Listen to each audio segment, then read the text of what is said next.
Prem discharge అయ్యి ఇంటికి వస్తాడు. అలాగే కుటుంబ సభ్యులు అందరూ అక్కడే ఉంటారు. వాడు కోలుకునే దాకా వాడితో రాత్రి ఎవరో ఒకరు ఉండాలని చెప్పేసి డాక్టర్ అన్నారు అని చెప్పి హర్ష చెప్తూ ఉంటాడు. నేను ప్రేమదిగా ఉంటానని చెప్పి నిషా అనగానే సరే అని చెప్పి అందరూ వెళ్ళి నిద్రపోతూ ఉంటారు. చామంతి చాలా టెన్షన్ పడుతుందని ఏం మాట్లాడలేక తను నిద్రపోతూ ఉంటుంది.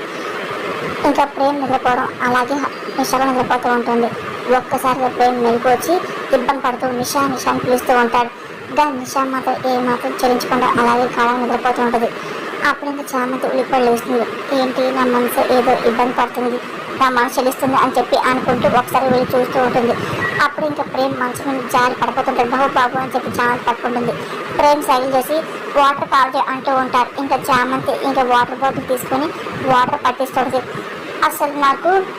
అసలు నాకేంటో భయంగా ఉంది అని చెప్పి ప్రేమ్ బాధపడుతూ చెప్తూ ఉంటాడు. మీరేం భయపడకండి బాబు, నేను ఉన్నాను కదా, మీరు పడుకోండి అని చెప్పి చామంతి ఒళ్ళో తలవాల్చుకొని ప్రేమ్ పడుకోమని చెప్తూ ఉంటుంది.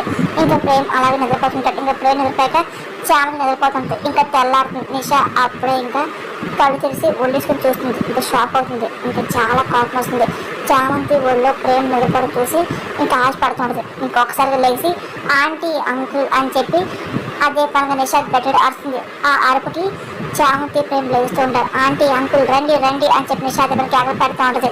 ఇంకా చాలా కోపంగా ప్రేమ్ చామంతి నిషా చూస్తుంది. ఇంకా చామంతి ఇంకా ఏం మాట్లాడిపోతుంది, టెన్షన్ పడిపోతూ ఉంటుంది.